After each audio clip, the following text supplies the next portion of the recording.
Yay! Got it. So excited. I'm excited. All right. Inaugural episode of Inaugural episode.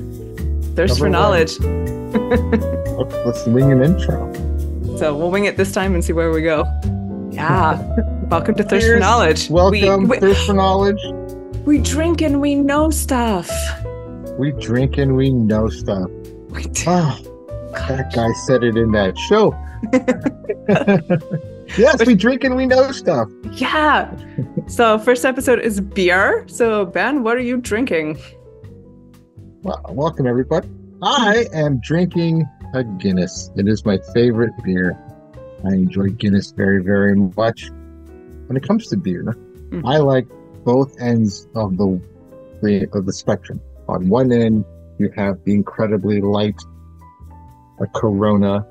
Sometimes nothing beats a cold Corona with a lime stuffed in it on the beach. It's refreshing. It's fun. It's like, but on the far other end of the spectrum, you have your stouts.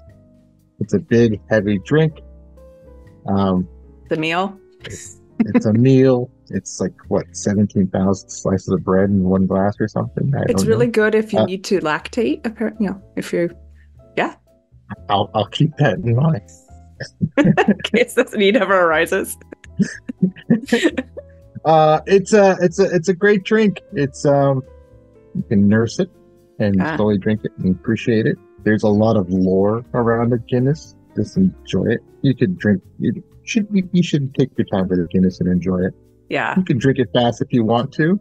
Don't recommend. People will give you looks, but after you're done drinking one real fast, I think you owe it to the balance of the universe to drink another one nice and slow. Yeah.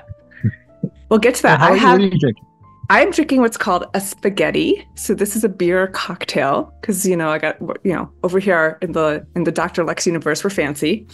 So it is a lighter beer. So I have a Pilsner with Aperol in it and some lemon. Oh. It's actually quite refreshing. And the hoppiness of the beer kind of balances out that sweetness in the Aperol and get a little citrus in there. It's not bad. I agree with you. I run the gamut with beers as well. Have you ever made beer? No, I have several friends who have. Twice a year, I go to a little cabin getaway with a few friends. And I'd say most of the time, one or a few of the fellows who go, they bring a keg or two of what they've created. Nice. And it's very interesting to taste what someone's made at home that they think is like the perfect beer for them. And sometimes I agree, and sometimes I do not agree. Mm-hmm. But I have never actually made, not myself. Yeah, I mean, technically, theoretically, it's not difficult. Like, it's not a demanding, well, it's kind of time demanding, but, the basics are pretty simple. It's the details, right? It's the keeping everything clean. That's really the bugaboo in it. So we did it, because we moved to Seattle, and when you move to Seattle, you automatically become a hipster. And so then we had to make our own beer.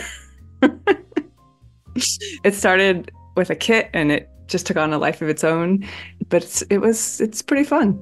Demos made a kegerator for our shed. And so we didn't even have to bottle it at some point. We just had a keg in the fridge and shed. And yeah. That's awesome. I used to work at a company that prided itself in having all these lovely snacks, an abundance of snacks in the kitchen all the time. And there's a small little fridge. Yeah. With a keg sticker on top of it. I just thought it was a joke. I just thought somebody put a keg top on top of a little fridge and left it there. But no, it was actually connected into the keg inside. And nice. I had no idea that the office encouraged drinking beer all the time. It was a fun little discovery. One way to get things done. And keep people there and keep them happy. It actually worked quite well. Oh, see, there you go. There's something to it. Yeah. So, beer. Man, this stuff's been around forever. It has been around for thousands of years. Yeah. I was surprised to see how far back it went in all the reading that I did. It's just crazy. It is. Going back, the first archaeological evidence of fermentation goes back 13,000 years ago to residues of a kind of a beer and with the consistency of like gruel back up in Haifa, right? In Israel. Haifa, Israel. Yeah. Which is awesome. That place I've been when I had coffee. Cool. where beer was, I guess, kind of first stumbled upon. I mean, who was that first person that was like, "Oh, look, my water went moldy. Maybe you should drink Water it." went moldy. I'm going to drink it. Which back then, that's what you did. You found some kind of new substance, you tried it. Or I think that water just was to be. not of great quality, largely during that time. So I liked how, workers were paid in beer. Like the workers that built the Great Pyramids in Egypt had a daily ration of 4 to 5 liters of beer. That's awesome. Speaking of using beer to get work done, right? This is the ultimate case of it. Yeah, I mean, that makes sense. That makes sense. I've heard stories of sailors in the 1600s and 1700s. You get paid your salary, but you also get paid or fed your daily rations of rum, your rations along with rations of food. It was just as important. So that makes total sense that people would get paid in beer. In beer, because we said, it was probably more drinkable than the water. I don't know if they knew so much about keeping the water clean. I just assumed back at those times water was water. Yeah, I think some there's some evidence that there was this kind of appreciation of like good water and bad water, and a lot of ancient civilizations had sewer systems and things like that. But I don't think there was the same connection to maybe if people were thirsty, they just drank what was available. Yeah. And you can't always tell if it's contaminated. A lot of hikers love to drink pure running mountain stream water and then get giardia, intestinal parasite. Well, I figured it was some kind of a bug. Yeah, it's not pleasant. Although, one of the facts that I found super interesting is that beer is the 3rd most popular drink behind water and tea. So it's actually ahead of coffee. Wow. Okay. I have water and tea. Both tea. Water. And tea is. What is coffee number 4 or just beet coffee? I think coffee is number 4. Coffee's pretty popular. That is pretty popular. But beer. Wow. Yeah. People like beer. I wouldn't think that it would be number 3. I knew it would be like a number 1 alcoholic beverage. It's the most widespread and is the most cheaply made. I think that has to do with why it's so popular, right? Because coffee can be expensive depending on where you are. Yes, it can. Not all cultures have a coffee culture, but I mean, I have to say, almost everywhere I've traveled, I found local beer seems to be. Yeah, that is true. There's a whole culture of artisanal beers. Yes, there is. Any widespread community, like not just like a city, but more like county or regional size, there are often huge artisanal local beer fair where people go and just give out awards for the best stout, best IPA, the best whatever, and people give away beers just to try. I went to a concert earlier in the year, and more of a festival really, and there's tents everywhere, people selling their shirts, people selling their pins, people selling their whatever posters and knickknacks that they sell.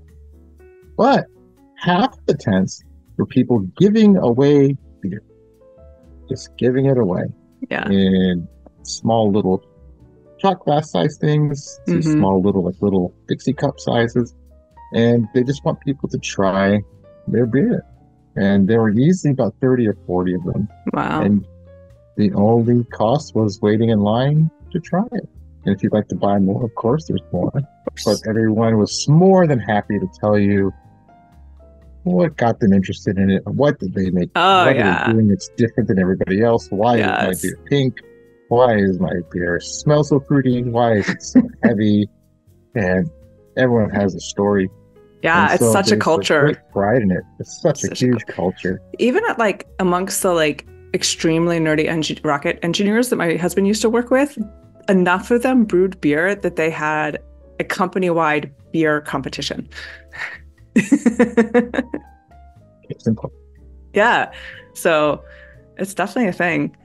I think one of my favorite pieces of history I found were the Reichsgebot, the German beer purity laws that were instituted in the 1500s and are some of probably the oldest food quality laws that are still enacted in Germany. So it's basically the beer can only be made of water, hops, and the barley malt. That's it. No additives, no extra flavors, no grapefruit peels in your secondary fermentation or whatever you want to do. Just those three things, which I thought was pretty interesting. It's the first, I believe, the first stock ever sold for any company was for a beer company. So beer's been around, and beer's been the cornerstone of yeah, exactly. a lot of things. Literally has really it built civilizations, right? Beer. It built civilizations. Yeah, you're paying your workers in beer. That's part of their daily rations. There you go.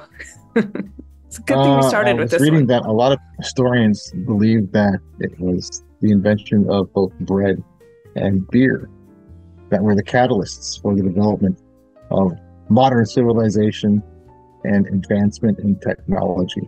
People want beer. People want bread. They are very related. One's a liquid, one's a solid, the same thing. People gather where the best of those things are. People want to work to make the best of those things. Mm-hmm. And so that's where the gathering of people comes from. That's where agriculture comes from. You want to get the best hops, the best meats, and you want the best machinery and the best science behind making what they did in Germany, the cleanest, most purest beer there is. Yeah. You know what was crazy, and another reason you sort of had to brew beer in Seattle is that Washington State is one of the states the hops grow really well. I don't know if they're indigenous species, native plants or not, but in our backyard, our neighbor had a fence and there were just hops growing along the fence. And so when we made beer, we asked, and the guy's like, yeah, take as much as you want. I don't use them. Just fresh hops in your beer right there from the neighbor's backyard. How long does it take to get from hop to beer? It depends on the beer. So some of them have longer fermentations and some of them have shorter fermentations. So the basic concept is you mash the starches. So whatever starch, most people start with barley. You mash that and then you mix that malt with hot water, and that converts some of the starches into sugars. And that's called the wort. And then the wort is boiled, which evaporates a lot of the water and concentrates the sugars. And then it also destroys some of the enzymes, so you're not getting all these enzymes around eating things up. And then you add the hops at that point, and then you cool it a little bit, and you add the yeast. There's this little window of degrees that yeast like. Go over and you kill them, and you go under, and they're like, meh, can't be bothered. So you have this window of temperature, and then you start the fermentation. And it's, I'd say, roughly 2 weeks. And then maybe another 2 weeks if you want to do a secondary fermentation. So it's not a ton of time. But you can tell because it's bubble, bubble, bubble, bubble, and all of a sudden it just kind of stops bubbling. So you can kind of tell when the primary fermentation is dying down. You rack it, so you separate most of the dead yeast from the beer. And then again, it's up to you. A lot of people do secondary fermentations to clear the beer up so it's not as cloudy. You can add a little extra sugar and naturally carbonate your beer at that point if you want to. It gives a little extra flavor. You can add a lot of times if you have those grapefruit flavors and stuff, it's added at that point to kind of flavor it different. Yeah.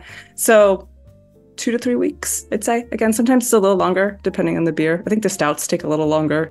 It's all about the yeast to sugar ratio, right? How much food is there in there for that yeast?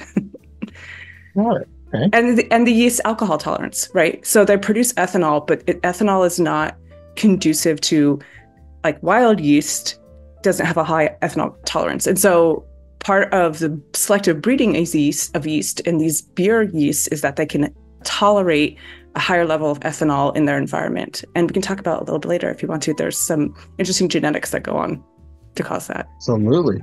That was one of the things I found. But the yeast are cool little buggers.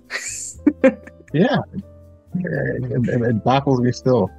During the quarantine, everyone was locked down during bread. COVID. Everyone's baking bread. Everyone's buying yeast was an impossibility. So and we found one store that had plenty of yeast, but because nobody wanted to buy it, everyone buys small little packages of yeast so they can do the little one-offs. And everyone's out of that. But this one store had bricks of yeast. Yeah. And nobody knew that that's what yeast can come in that size package as well. So we bought several of those and just keep it in your fridge. It away. Yeah. I had no idea that could have been making Yeah, you just keep it in your fridge. It's nice and dormant. It doesn't do anything. Stays put until you... Yeah. So the yeast that you use for ales, Saccharomyces cerevisiae, it's a very common yeast. It's used in science a lot too, because it's easily cultivated and they know the genome and all that stuff. Lagers are slightly different, right? So lagers are Saccharomyces pastoriensis. Yes. And it's a hybridization of the cerevisiae strain with another strain of yeast. So slightly different yeasts for slightly different beers. But what's interesting is that if you do the genetics of the yeast, these beer yeasts are genetically very diverse from wild yeasts. And so there's a movement in the wine industry to use wild yeast for the fermentation, and it gives a very different flavor. So these have been optimized, I would say, over the centuries. So the common lineage for these two, the ale and the lager yeast, occurred between 1600 and 1700 AD. I mean, that's how far back these splits of the optimization of the yeast goes. And that's when you got the switch from home brewing to a little bit more industrial brewing around the 1700s. So you got these big vats of, and so you could also control it a little bit more. You could preserve a stock of yeast and keep using it over and over again. And so it just kind of perpetuated that particular strain. Genetics. It's fast. I don't know anything about genetics. I don't know where to begin to ask questions other than start saying over and over. That sounds very cool. But this is where the ethanol resistance comes in, right? One of the pathways that was selected by people for these strains that are good for beer making is maltodextrose fermentation. So maltose and maltodextrose are sugars that are found in high concentrations in beer wort, but they're not in natural yeast environments. And so, sorry, this is not the ethanol, this is just the food. So these pathways in these two different strains of yeast, the lager one and the ale one, they evolved independently, and they're two very different genetic pathways of the two beer lineages. So in the ale beer, there's a transporter that has an increased affinity for this more complex maltodextrose sugar so that it could use that as a food source, because most yeast can't. So they would just use a little bit of the sugar in the wort and you'd have suboptimal fermentation. But they actually don't know the mechanism in the other one, which I thought was really interesting. They're kind of it just does it. But that's some of the... two different yeast, or do you have to pick a single yeast? You probably could. I don't know. You might get some funky flavors. Who knows? I don't know if that's a good thing or a bad thing. I don't mind mixing flavors with that. Yeah. I mean, but generally speaking, probably one yeast per... Yeah, so generally speaking, you use one because you're trying to create a very specific product at the end of it, right? So a pale ale in India, and then if you add more hops, you're in an India pale ale, or if you're doing a stout, that's a slightly different yeast, or you're doing a lager, that's a slightly different yeast. And then so much about the fermentation process impacts the final flavor and smell of the yeast. And the final flavor and smell of the beer is directly linked to phenols. So these are this class of compounds. They have one or more hydroxyl groups, which is an OH, that's bonded to what's called an aromatic hydrocarbon. So it's a ring of carbon. And they're called aromatics because they are largely responsible for all the aromas that we smell. And so the type and quality of the phenols in the beer based on the fermentation is basically what gives you its taste and its aroma and its color. And like your Guinness, its foam stability, which is that nice thick foam head that you get on top of a Guinness. Beautiful. Yes. See. And something that's called colloidal formation. So you can get these hazes in beers. And some of them are because you have residual yeast or bacteria in the beer. And some of them it's because protein bonds with other molecules in the beer and it bonds to phenols and it forms these big molecules that create turbidity or cloudiness in the beer. And that's called a colloidal system. So the phenols in the beer are kind of key to most of the aspects we associate with beers. Amazing. Yeah. Okay. Phenols are cool. Because tannins are phenols. Yeah, and tannins are more. And that's a wine thing, right? Yeah, but there's tannins in beers too. Yeah, there's tannins in beers too. And so one example is super chemistry for a second, but we'll be all right. It's okay. Chemistry. We can do it. kind of end product of the beer, like I said, is based on these chemical transformations that happen to the phenols during the fermentation process. And so one is called thermal decarboxylation. So it basically means it's a heat-driven decarboxylation, which means it's a stripping of a carboxyl group, which is a carbon and an OH, of a compound called ferulic acid. And this creates what's called 4-vinyl glycol, which is a weird, but this transformation, this thermal decarboxylation, increased the flavor in the beer by a magnitude, like 3 orders of magnitude, right? Just this one simple chemical reaction in the beer. So you can imagine with the yeast fermenting and all these, and it's getting warmer because there's heat that is produced by the yeast as it ferments as well. There's, carbon dioxide that's produced, so that's another thing to react with. And so all these chemical reactions are happening in this beer as it's fermenting, not just the main one. And so that's where you can get these really complex flavors and aromas out of your beer. It's fantastic. Yeah. And I also, didn't think that the yeast generated heat from, well, I guess they're making a chemical reaction that generates. Yeah, I mean, it's not like super hot, but it gets a little. No, it's not going to make it like lava or anything, but no. The fact that there's a measurable increase in heat. Yeah. So, yeah. And phenols phenols are actually antioxidants. So, This is good for you. I don't know if I go that far, but. No, I'm going to say it. It's healthy. Drink your beer. I first made beer in a microbiology lab in college, right? That was my first beer making experience. And so for me, the physiological and chemical processes that are the reason we have beer are just super fascinating, that we've been able to harness this rather interesting metabolic pathway from these little single cell organisms and used it to drive what is now, I'm sure, like a trillion, I didn't even look it up, it's probably $1 trillion industry. I don't even know how big the beer industry is. I'm sure it's huge. Yeah. It's probably all the industries combined. Yeah. So, yeah. Well done. I just think it's cool. All right, hit me with a beer fact. Beer facts. Oh my gosh. Just before we started recording, I poured myself a nice tall Guinness. Yes. And we had the beautiful visual display of all the bubbles in the Guinness going down. You'd think bubbles in liquid would go up, but nope, not in the Guinness. They go down. The reason is that at the center of a glass of Guinness, where you can't see it, it's so dark, the bubbles are actually going up as they don't have any drag on the sides of the glass. Yeah. But when they get to the top, they pull liquid with them and they create a current. And when they get to the top, they have nowhere to go. And since the center of the glass, all the bubbles are going up, and the liquid has to go out to the sides and then down the bottom, back down. There's nowhere else to go. And the current is strong enough, and the nitrogen bubbles are, I guess, bright enough against the background of the dark beer that it makes it come down, and that gives you that magical falling cascading effect. That's so cool. One of the magical things about Guinness, I think. With beer, too, speaking of aromas and organic compounds, right? So volatile organics, and everyone's like, oh no, but it's why paint smells. It's a volatile organic, but you get the aroma of like a bouquet of a glass of champagne or something because the bubbles hold volatile organics in them, and so when they come to the surface and they pop, they release a little poof. A little bit. Little poof for you to smell. And since there are probably thousands of them, it feels very nice. Yeah. Nice. That's cool. I had always wondered about that, the Guinness. I'm like, what is going on?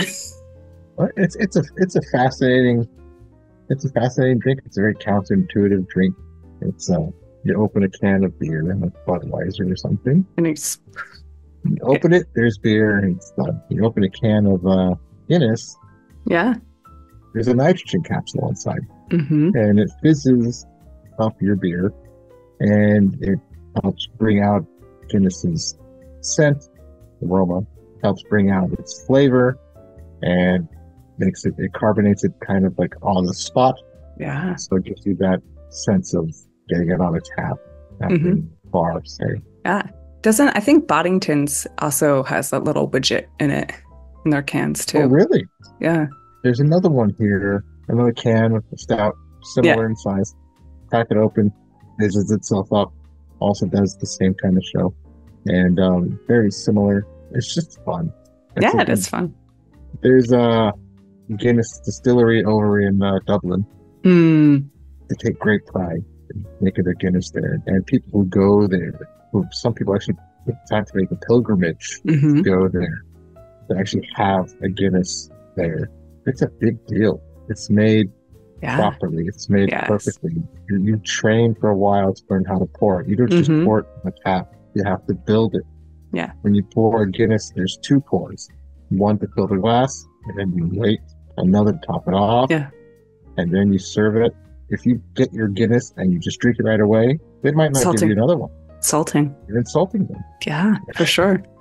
So Conan O'Brien from TV, as we all remember, he did several shows when he went abroad, different countries. And so one time he went to Ireland, went to Guinness, and being the cut-up character that he is, he went behind the bar and he made a very bad show of pouring a beer, or he would chug it real fast, or he would try to strike up conversation in a stereotypical bartender kind of way. People didn't want him there. No. Like, go away. You're actually doing disservice to Guinness. I don't want to sound like some kind of a Guinness purist or whatever, but this is the way I did a little bit of research. I'm gonna say, like, I grew up in Connecticut, so I think that imbues me with some sort of like natural snobby likeness. Just kind of happens when you grow up in Connecticut, you know. But I think it's also not just, I really appreciate someone who's put all that time and all that effort into making really good whatever it is, right? Like someone who really wants you to enjoy the experience. And it is an experience, right? Like instead of just here's a beer, it's like a whole experience. And they take such pride in their work with anything, right? Like, you know, any sort of artisans. Like I just, you know, aside from the snobbiness of it, it's really just this appreciation for the amount of work and dedication that goes into that kind of craftsmanship and them being so proud of it, right? And I just think it's super cool that people really put that kind of effort into things, especially to preserving things, you know, preserving art forms and ways of doing things. Because many of the alcohols that we'll talk about, wine, champagne, cider, these are really things that, like we said, have been made for a very long time. And I think there is something to be said for preserving some of that tradition around it too.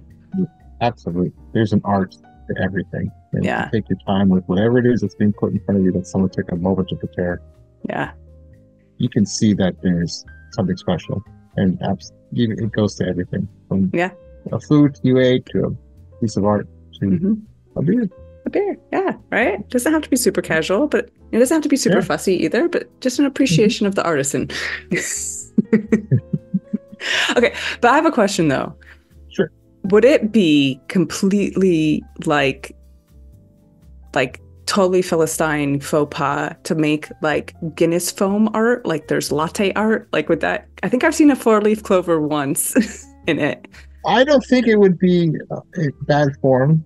Guinness is an Irish beer and has a very long-standing Irish tradition, but their mascot is a tropical bird, a toucan. Yeah. So there's bred into it a sense of lightheartedness. I don't think it would be frowned upon at all. I could just see like it has a sort of same consistency, right? The foam on top of like you could do a little Guinness foam art. Absolutely. I bet you if you do a Google search for Google foam art, you're going to find gaggle of answers. I'm going to make a note. I'm going to put that in a social media. We're going to have some Guinness foam art in our social.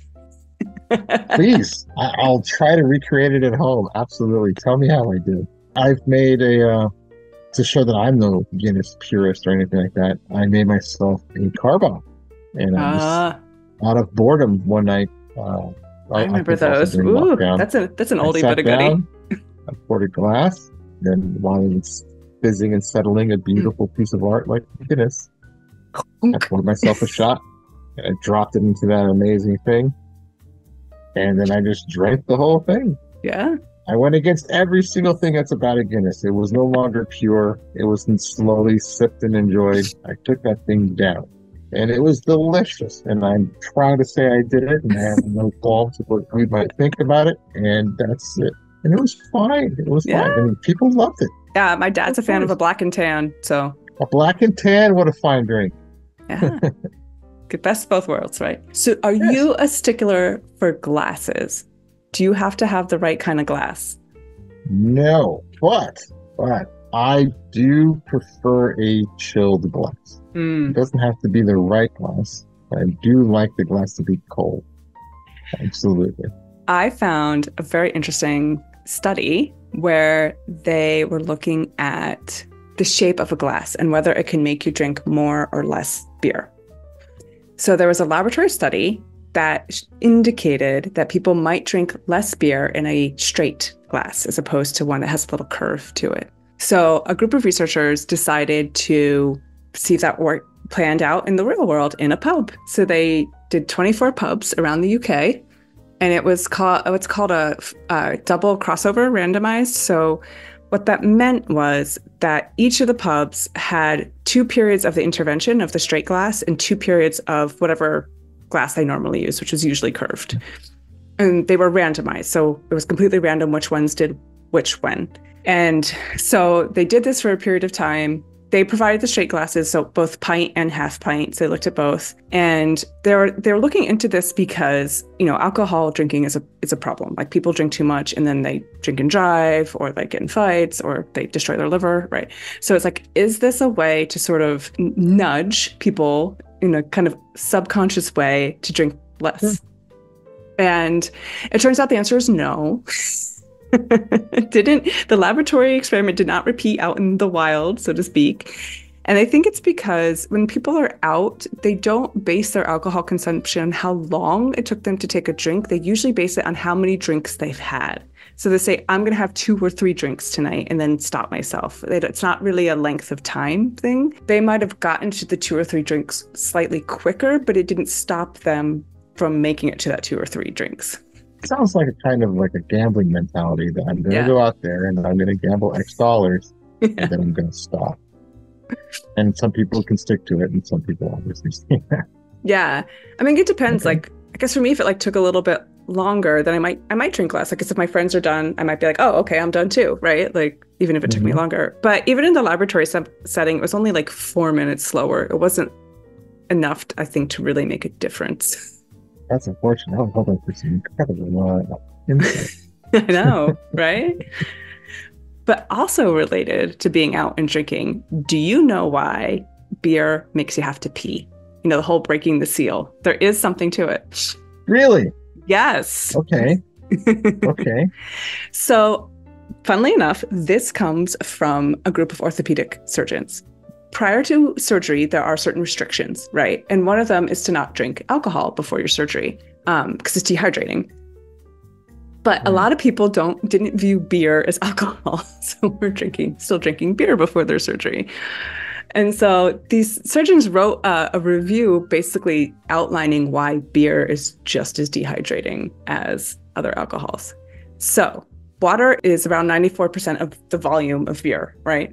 Right. A pint of beer is almost equal to about 3 glasses of water. So right there, like that's a large amount of water. Like if you drink 3 glasses of water, I gotta pee, right?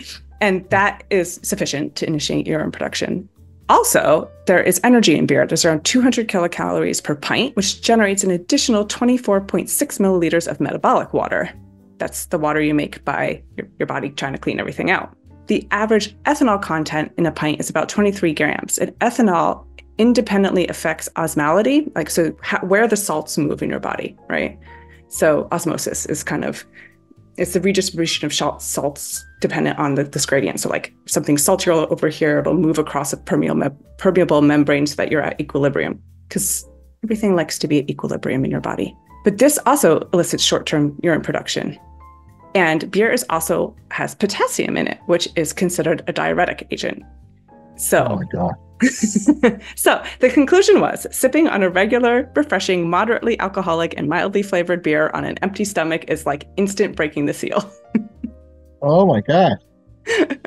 Oh, I haven't eaten yet. Uh-oh. So, I'm getting some snacks. But I just thought that was interesting that there was actual ways that you can measure beer's impact on your overall hydration level. I thought that was interesting. You mentioned it was dehydrating, but then you also said that it's mostly comprised of water. So that has to go somewhere. Yeah. Well, so much water.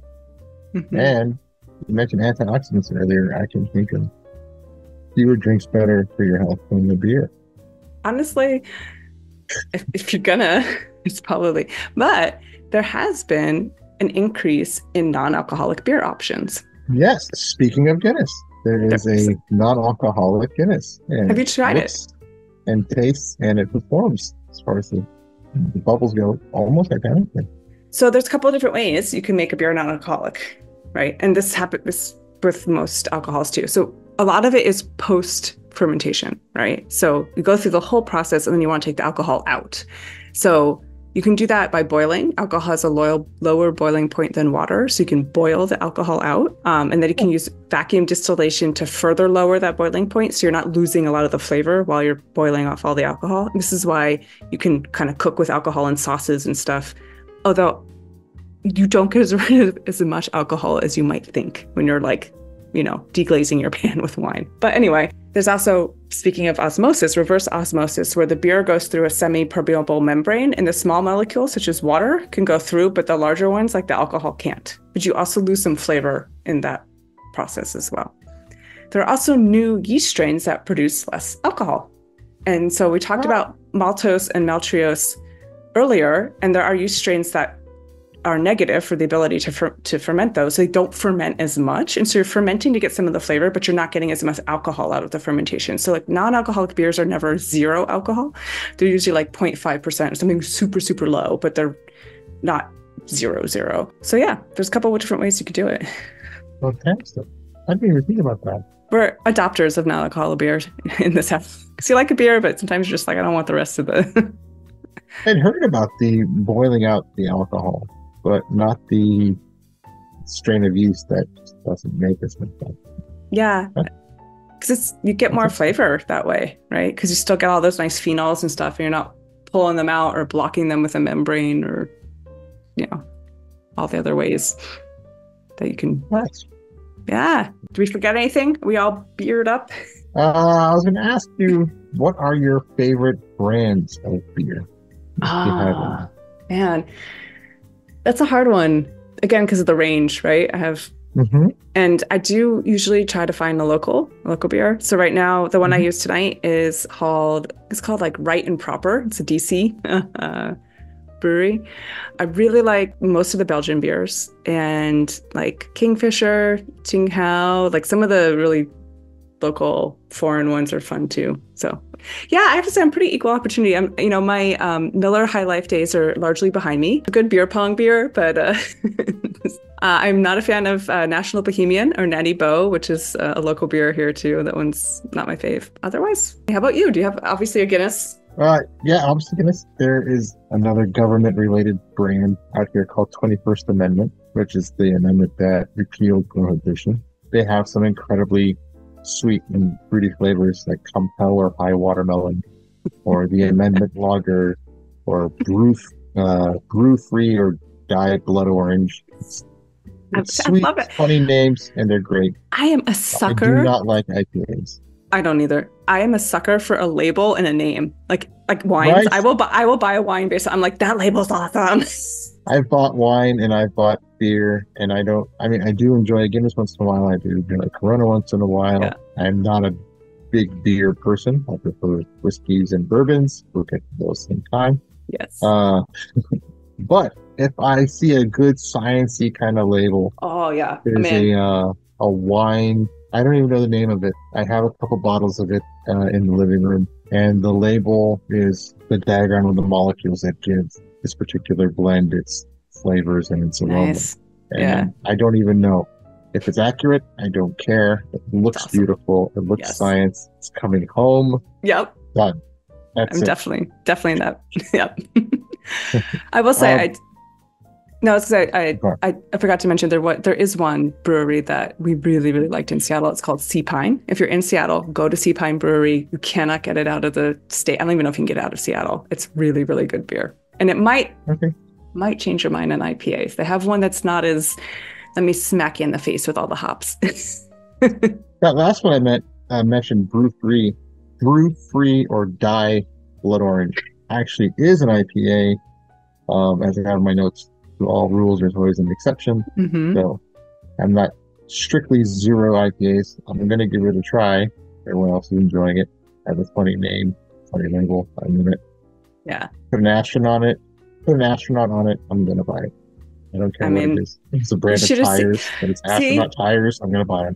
We should have invited you to the Blue Origin beer brewing contest. Did you see the Blue Origin keg? That Blue Origin, the blue. The SpaceX. Blue Moon is a brand of beer. Yes, Belgian. And to celebrate, I believe it's to celebrate Blue Origin's displaying or reveal rather of their proposed lander.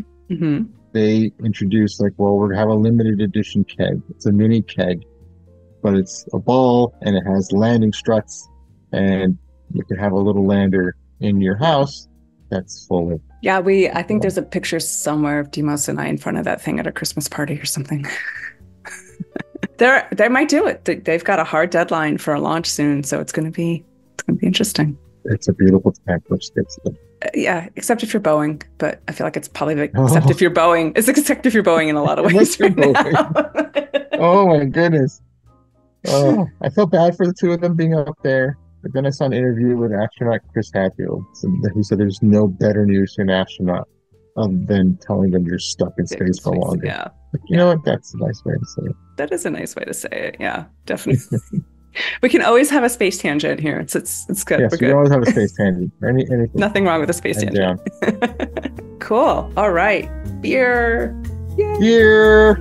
Cheers. We did it. We've talked about beer and we drink.